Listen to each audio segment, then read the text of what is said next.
Ma, one of the job applicants just arrived. She looks exactly like you.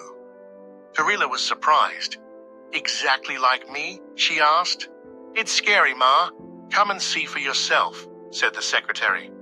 Tarila went to the reception area and stopped in shock. A long time ago, a girl named Tarila was 17 years old. Tarila was bright, young, and in love with a boy called Kabima, who was 21 and in his final year at university. Tarila was still in SS3 and learning about heartbreak, but she felt safe when Kabima held her hand and requested for friendship. But that safety did not last. As soon as Tarila became pregnant, everything changed. Kabima told her he loved her but was not ready to be a father. Then he left her. When Tarila's father found out, he beat her. Her mother cried for many days. Tarila's family sent her to live with her aunt in another state so that people would not gossip about them, as they were strong Christian family. Tarila gave birth in a government hospital. It was a baby girl.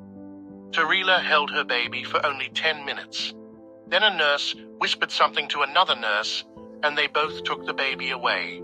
Tarila waited and waited. Later, a doctor came in and told Tarila that the baby did not survive. Tarila screamed and said she had heard her baby cry and had held her. But no one answered her. They only gave her a handkerchief to wipe her tears away and was told to forget about it. For 22 years, Tarila believed her daughter was dead. She kept the memory buried in her heart, but she never forgot her baby's face. Every year, on her daughter's birthday, Tarila lit a candle. Whenever she heard a child cry, Tarila felt pain deep in her soul. Tarila was now 39 years old. She was married, had 2 sons, and was the CEO of a growing human resource company. One day, Tarila's secretary came into her office and said, Ma, one of the job applicants just arrived. She looks exactly like you. Tarila was surprised. Exactly like me? She asked.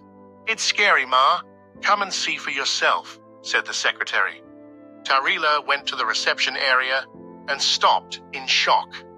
Standing there was a young woman who looked just like Tarila had looked 20 years earlier. She had the same nose, the same smile, and even the same birthmark on her neck. The young woman stood up and greeted Tarila politely. Good afternoon, Ma. Tarila replied, Good afternoon. What's your name? The young woman said, Desemi Daniel. Tarila felt her knees go weak. Daniel. That wasn't Desemi's father's name. Tarila asked, Where are you from? Desemi replied, Rivers, Ma. But I grew up in Lagos. I was adopted. My adoptive parents told me the truth when I was 16, that I was taken from a young mother after birth. But they never knew who she was. Tarila fell to the floor. Desemi helped her stand up. Tarila looked into Desemi's eyes and whispered, I'm your mum. Tarila hugged Desemi tightly, with tears falling down her cheeks. After a few minutes, Tarila wiped her face and said gently, We need to talk to your adoptive parents. Desemi agreed, so Tarila took her to visit the couple who had raised Desemi in Lagos. When they arrived, Desemi's adoptive parents welcomed Tarila kindly. They offered her a seat and listened as Tarila told her story. She explained how she was only 17 when she gave birth, how the hospital told her the baby had died, and how she had mourned her daughter for 22 years. Desemi's adoptive father cleared his throat and said, We always wondered about your real mother, Desemi. We were told you were given up for adoption, but we didn't know the whole truth. Tarila pressed further, determined to find out what had really happened. She went back to her hometown with Desemi and met with her parents and her aunt. At first, Tarila's parents were silent, avoiding her eyes. But when Tarila pressed on, and Desemi stood beside her looking like her mirror image, the truth came out. Tarila's aunt confessed first. "I'm sorry, Tarila," her aunt said, weeping. "Your parents and I decided it was best for you. We thought if you knew the baby was alive, you'd never move on with your life. We knew a couple who couldn't have children, so we arranged it. We told the hospital staff to say the baby died." Tarila's mother fell to her knees. "Forgive me, my daughter. I thought I was helping you. I thought I was protecting you from shame. Please, forgive me."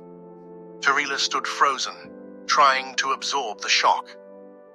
Desemi's adoptive parents, who had come along for the visit, looked at Tarila with sorrow and understanding.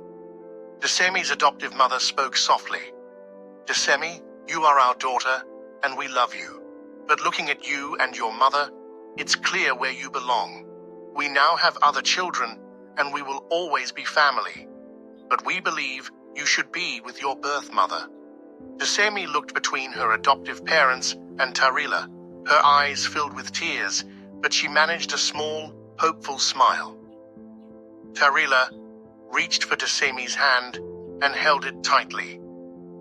Barely a month after Desemi started living with Tarila, Desemi began asking questions about her father. "Mummy," Desemi said one evening, "I need to know who my father was. I want to ask him why he left me, why he didn't want me." Tarila's face fell. She looked away, her eyes filling with tears. It was hard for her to speak about Kabima, the young man who once promised her love but disappeared when she needed him most. At first, Tarila refused. "Desemi, please. Some things are better left in the past." But Desemi insisted. She wanted closure. She wanted to understand where she came from. Tarila prayed and thought deeply. She realized that God had given her a second chance to be with her daughter. Hiding the truth would only cause more pain. So, she finally agreed. A few weeks later, Tarila took Desemi to River State to find Kabima's family. When they arrived at his family's house, Tarila explained everything. Kabima's father, Mr. Lewis, listened quietly, then sighed and said, "Kabima died many years ago. He had kidney failure. He was never married. We didn't know he had a child." Kabima's mother, who was sitting close by, began to weep. "So my son did not die childless after all," she said. "Thank God. Desemi, you are part of us. You belong to this family." Kabima's family was very wealthy and owned big businesses in every state across Nigeria. They were overjoyed to discover they had a granddaughter. They welcomed Desemi warmly. They told her she was their blood and that she would carry on Kabima's name. Kabima's parents decided to sponsor Desemi to study abroad. They wanted her to have the best education and prepare her to manage the family businesses one day. "You are the heir to your father's properties," Kabima's father said. "Your future is bright." Tarila watched her daughter with pride and love. She knew Desemi's life had changed forever.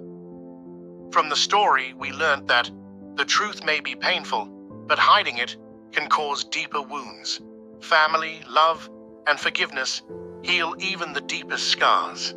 And sometimes what seems like the end of a story is only the beginning of something beautiful. Thanks for watching. Please subscribe, comment what you learned from the story, like the video, and also share to support our channel. See you in our next story.